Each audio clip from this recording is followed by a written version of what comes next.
Olá, vamos conversar neste vídeo sobre Daniel capítulo 7, versículos 15 a 18, nesta série a respeito dos Apocalipses de Daniel. Aqui, o Apocalipse 7 é o alvo de nossa conversa. Eu estou trabalhando o Apocalipse 7 por meio de seus pequenos episódios, um a um, e desta vez mais um, do versículo 15 até o versículo 18. É sobre isto que eu vou falar neste vídeo. Mas antes, eu quero comentar com você a respeito de duas oportunidades que você tem à sua disposição.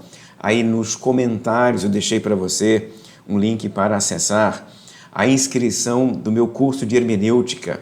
Por meio daquele link, você se inscreve no meu curso de pequena duração a respeito da interpretação bíblica. Como entender a Bíblia, como interpretar a Bíblia é o alvo do curso, e aí, por meio daquele link, você se inscreve e faz o curso comigo.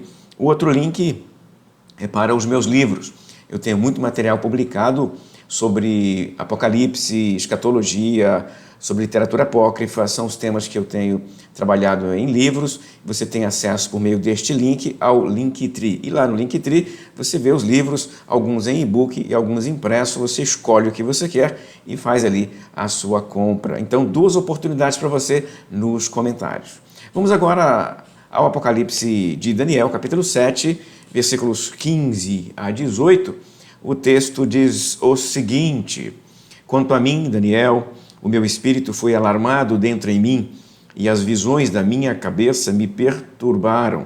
Cheguei-me a um dos que estavam perto e lhe pedi a verdade acerca de tudo isto. Assim ele me disse e me fez saber a interpretação das coisas. Estes grandes animais, disse o anjo para Daniel, que são quatro reis, que se levantarão da terra, mas os santos do Altíssimo receberão o reino e o possuirão para todo sempre, de eternidade em eternidade. Este é o texto. Deixe-me falar um pouquinho para você a respeito desta passagem. Desde que o capítulo 7 começou, nós percebemos que Daniel está contando um sonho. Então, ele está narrando as coisas que se deram dentro de um sonho, nas visões noturnas, é a maneira como ele define esta visão. Então, é uma visão por meio de um sonho. E aí, no sonho dele, ele viu lá os animais, ele viu o ancião assentado sobre o trono, ele viu os quatro, o filho do homem, um como o filho do homem. Ele viu uma série de eventos e personagens, e isto o perturbou bastante. Ele está bem perturbado. E o que pode ter perturbado Daniel a ponto de ele dizer aqui no versículo 15 que ele foi alarmado em espírito? O meu espírito ficou alarmado dentro em mim. Ele está perturbado. Pode ser por causa das cenas. As cenas são cenas assustadoras. Aqueles quatro animais não são quatro animais dóceis, são quatro animais de pesadelo. Pode ser por causa da morte do quarto animal, bem violenta. O texto diz que ele foi esquartejado e queimado. Mas não acredito que seja por causa disso, não. Me parece ser por causa da dificuldade em entender o que ele está vendo. Mais do que o conteúdo da visão, o que transtorna Daniel, o que tira a tranquilidade do visionário, é não entender o que ele vê. Ou seja, a angústia da ignorância é o que faz com que Daniel fique incomodado, né? Alarmado dentro em mim, é a forma como ele diz na versão em língua portuguesa. Ele não entende. E em alguns momentos, entender é tudo que nós precisamos, em especial em contexto de sofrimento. Em momentos de dificuldade, em momentos de sofrimento, de perseguição e de violência, sentido e compreensão vale mais do que comida e bebida. Nós precisamos muito mais de encontrar sentido no sofrimento, encontrar uma razão e uma certa lógica no sofrimento, do que descansar, ter comida e ter bebida. Então, entender, neste caso aqui, é ver sentido nas coisas. E o Daniel não estava vendo sentido naquilo que ele estava vendo. Assim, ele vai até um ser que é descrito aqui, um dos que estavam de pé, que é um ser angelical, é um anjo, e pede ajuda. Eu quero entender. Uma outra coisa que é possível dizer destes versos que nós estamos lendo aqui é que Daniel já havia passado pela experiência de interpretar outros sonhos. Se o contexto histórico aqui estiver correto, como nós entendemos da leitura de Daniel, literalmente é o tempo do governo de Belsassar, o capítulo 5 de Daniel. Então ele já havia interpretado o sonho de Nabucodonosor, a estátua, no capítulo 2, ele já tinha interpretado outro sonho de Nabucodonosor, a grande árvore, no capítulo 4, e agora mais um sonho. Ou seja, ele não é inexperiente nesta questão de interpretar sonhos. Ele é considerado pelo próprio texto como um sábio, um sábio e o mais sábio da terra da Babilônia. Sendo assim, se ele, o mais sábio da terra da Babilônia, não consegue entender o que ele está vendo, é porque o que ele enxerga é algo de profunda dificuldade, de imensa dificuldade de compreender e entender o que cada um desses elementos é. O leitor perceberá, olha, um homem que interpretou os sonhos anteriormente, agora tem dificuldade de interpretar o próprio sonho. Então deve ser realmente um sonho muito difícil de entender. Daniel então vai até o anjo, pede ao anjo ajuda, e o anjo ajuda. O anjo responde positivamente ao pedido de Daniel. Mas veja que coisa interessante.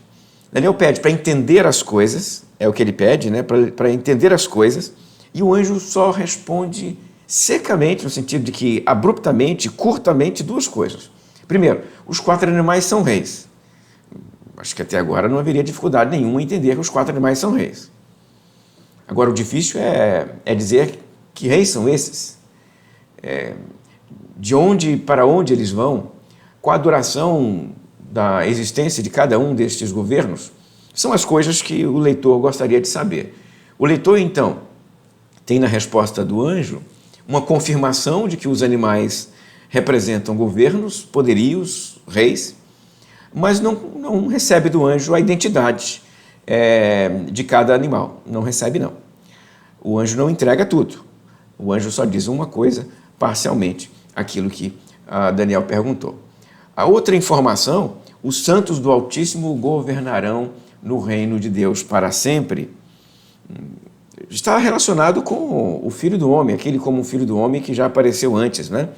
Aquele como um Filho do Homem já aparece lá em cima assumindo o governo no lugar dos animais. O domínio que não era mais dos animais agora é do Filho do Homem. E aqui o texto cria um vínculo entre o como um Filho do Homem, aquele como um Filho do Homem, e estes que o texto chama os santos do Altíssimo. Isso faz com que alguns autores até identifiquem o Filho do Homem como os santos do Altíssimo. Porque nos versículos anteriores, quem recebe o governo é aquele como um Filho do Homem. E aqui, no versículo 18, quem recebe o reino são os santos do Altíssimo. Então, alguns comentaristas chegam a associar de forma direta o Filho do Homem com os santos do Altíssimo, fazendo com que o Filho do Homem seja o povo de Deus. Para estes comentaristas, a identidade do Filho do Homem em Daniel é o Israel de Deus. Pode ser o Israel como um todo ou o Israel remanescente, o Israel santo dos últimos dias. É uma forma de entender. Eu até entendo a lógica do argumento, faz algum sentido, mas eu lembro a você que no momento de descrever o Filho do Homem, coisa que aconteceu lá em cima, no versículo 13, eu estava olhando nas minhas visões e eis que vinha com as nuvens do céu, um como o Filho do Homem. Na hora de descrever o Filho do Homem, ele tem traços sobrenaturais. Então, a associação completa entre ele e os santos do Altíssimo, na minha avaliação, é difícil. É mais fácil criar uma relação entre o Filho do Homem e os santos do Altíssimo do que associá-los, identificá-los completamente. Identificá-los completamente eu acho complicado. De que maneira é possível, então, relacionar o Filho do Homem com os santos do Altíssimo? Da seguinte maneira. O Filho do Homem vai receber o governo e vai compartilhar o governo com os santos do Altíssimo. Então o texto entregou para os leitores a revelação aos poucos. Primeiro entregou o Filho do Homem como aquele que vai trazer o reino, como aquele que vai implementar o reino. Depois entregou a informação de que os santos do Altíssimo participarão deste reino e vão reinar com o Filho do Homem. Então é um co-reinado, um reinado em parceria. Acho que faz mais sentido aqui do que criar uma relação direta. O Filho do Homem é o povo de Deus. É mais acessível entender, à luz do que está escrito aqui, de que o Filho do Homem vai compartilhar o governo com os santos do Altíssimo. Uma outra questão que eu acho que vale a pena dizer aqui para você é que, já que o anjo não entregou tudo aquilo que o Daniel perguntou e queria saber, e nem os leitores receberam do anjo as informações que eles gostariam de saber, nós percebemos que esta é uma estratégia destes textos, os textos apocalípticos. Eles não entregam tudo, não revelam tudo. Por quê? Porque os planos de Deus não são plenamente conhecidos por nenhum visionário, por nenhum autor. Nenhum deles sabe tudo. Cada um recebe uma parte, uma porção da revelação. Então há uma porção da revelação em Daniel, há uma porção da revelação nos Evangelhos, há uma porção da revelação em Paulo, há uma porção da revelação no Apocalipse. Cada um deles tem um pedaço dela. Nenhum deles tem toda a revelação. Então há lacunas nas revelações entregues a cada um destes visionários, a cada um destes autores. Eles recebem parcialmente, porque o todo nenhum deles tem. O todo não faz parte de nenhum destes livros. Mas dá para saber, por meio do que o anjo entrega, um elemento que eu acho que vale a pena destacar para você aqui. A forma dele descrever estes que farão parte do reino de Deus, descrevendo-os como os santos do Altíssimo, implica um convite para uma vida de santidade. Dizer que eles são os santos do Altíssimo, dizer que são os santos do Altíssimo, que vão reinar para sempre no reino de Deus com o Filho do Homem, é uma declaração de que só participa do governo de Deus se, de certa maneira, o participante tiver uma vida de santidade, colocar em prática uma vida de santidade no presente. Quer participar no futuro do reino de Deus? Viva no presente uma vida de santidade. E vida de santidade, nos termos de Daniel, envolve um compromisso, um pacto, um concerto com Deus. Uma série de declarações a respeito de vida em sociedade, de ética, de família, de relacionamento com o próximo, relacionamento com o estrangeiro. Então, não é apenas questões religiosas que estão em vista aqui. Santidade implica viver diferente. E viver diferente no trabalho, no caso lá, uma vida diferente no comércio, uma vida diferente na produção dos bens, uma vida diferente no campo, uma vida diferente na alimentação, porque a alimentação do judeu é diferenciada e esta diferenciação é parte do conceito de santidade. E também nas demandas sexuais que aparecem nestes textos, eles estão cheios dessas demandas sexuais, porque eles devem agir de forma diferente em relação aos seus instintos, em relação aos seus desejos.